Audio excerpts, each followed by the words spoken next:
Kentucky found its new quarterback, and the more you learn about Kenny Minchey, the more interesting this gets. Because if you only look at the surface, you see a quarterback who spent 3 years at Notre Dame, never became the full-time starter, transferred to Kentucky, and now has a chance to finally run his own team. But that really does not tell the story. Minchey was not sitting at Notre Dame because he could not play. He was sitting because he was in one of the toughest quarterback rooms in the country. And according to Marcus Freeman himself, the battle between Minchey and CJ Carr was so close that Freeman eventually had to stop looking at the numbers to make the decision. That is probably the first thing Kentucky fans need to understand. Kenny Minchey came extremely close to being Notre Dame's starting quarterback in 2025. Freeman said Minchey's decision-making, arm strength, and leadership had earned more trust from the beginning of spring than almost anyone in the program. He flat out said he's good enough to be the starting quarterback at Notre Dame. Freeman explained that the statistics between Minchey and Carr were very similar and that the decision became so close that he basically had to judge other factors instead.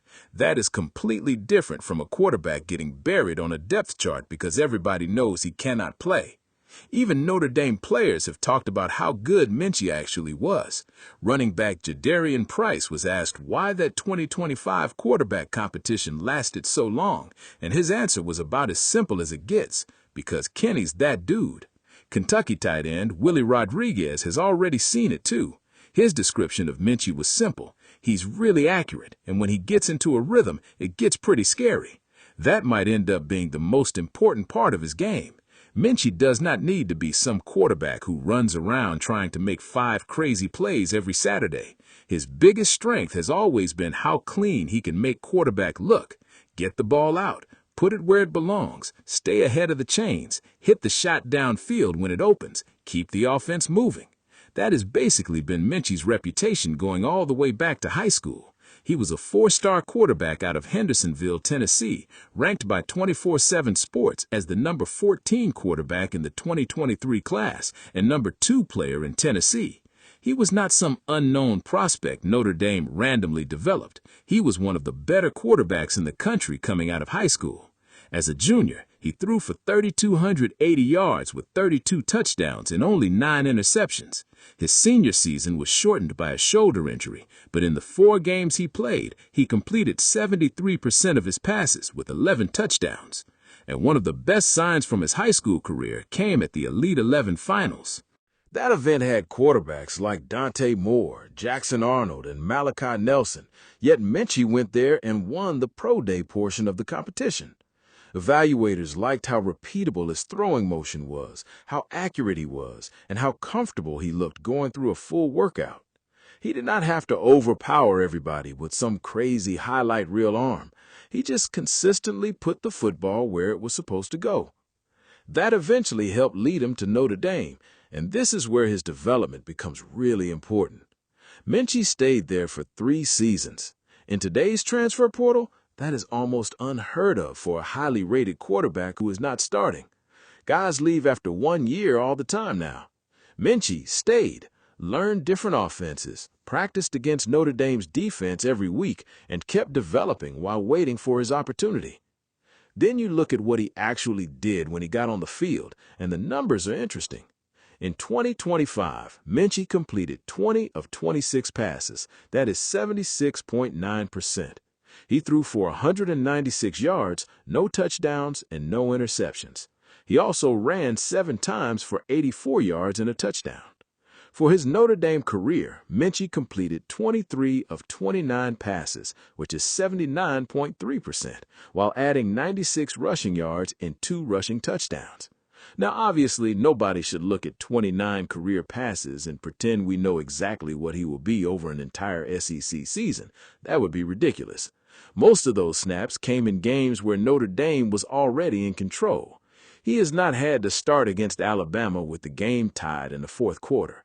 He has not had to go into Knoxville or Norman and manage an entire game. That is the biggest question with Minchey.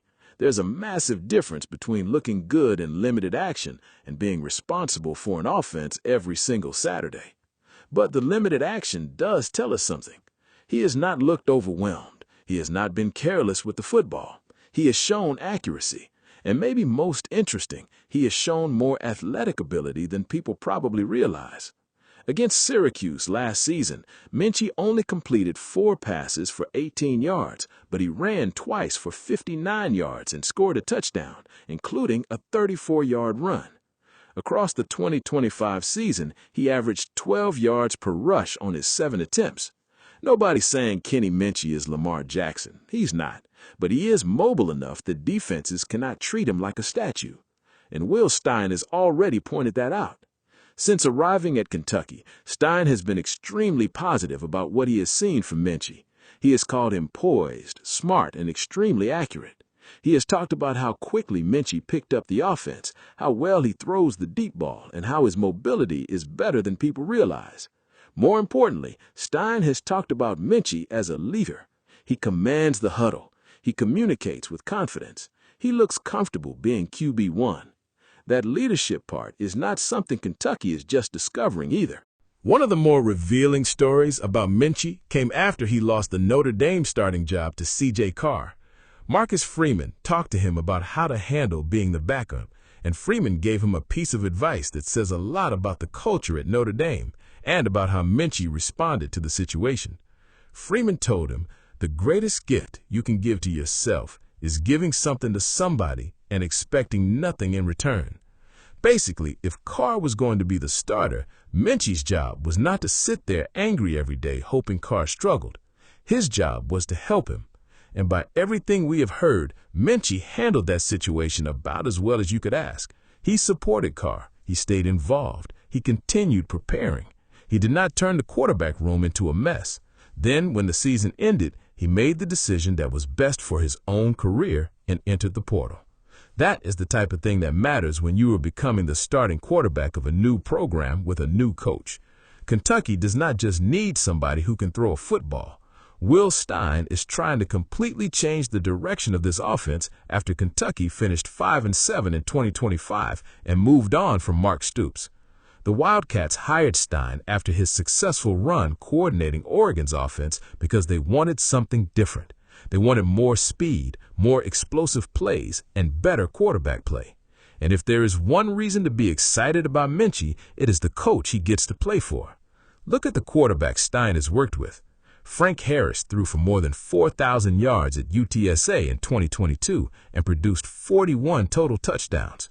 Bo Nix threw for 4,508 yards at Oregon in 2023 and completed 77.4% of his passes. Dylan Gabriel followed with 3,858 passing yards in 2024. Then Dante Moore threw for 3,565 yards in 2025. Every one of those quarterbacks played efficient football and put up big numbers in Stein's system. That is why Minchey makes so much sense here. Stein wants a quarterback who makes fast decisions and throws accurately. There will be quick passes. There will be play action. There will be movement before the snap. Kentucky will change tempo. Stein has used his GAS tempo package to get the offense lined up quickly after explosive plays so the defense cannot substitute. The idea is not just to play fast for the sake of playing fast. It's to catch the defense in a bad look and make the quarterback's job easier. And Kentucky has made a serious effort to build the roster around him. The offensive line has been completely rebuilt. Lance Hurd comes over with major SEC experience. Tegra Tishabla brings starting experience from Ohio State. Colton Price started 31 straight college games before arriving at Kentucky. Elias Allen adds another massive body inside, while Malachi Wood gives Kentucky a huge returning option to tackle. That projected group is enormous, averaging roughly 6'5" and 324 pounds. If that line is even close to what Kentucky hopes it can be, Minchey should get a much better chance to settle into games instead of spending every Saturday running for his life. Then there's DJ Miller. This might be the player who helps Minchey go from solid to dangerous. Miller showed flashes as a freshman, especially when he went for 5 catches, 120 yards, and 2 touchdowns against Tennessee, and Minchey has already called Miller the best receiver in the country. That is obviously huge praise, but it tells you how strongly he feels about what Miller can become. Kentucky also added more weapons around him, and the running back room has CJ Baxter and Javante Barnes. So Minchey is not walking into this situation alone. The difficult part is the schedule. Kentucky gets Youngstown State first, and then everything changes immediately. Alabama comes to Lexington in week 2. Then Kentucky goes to Texas A&M.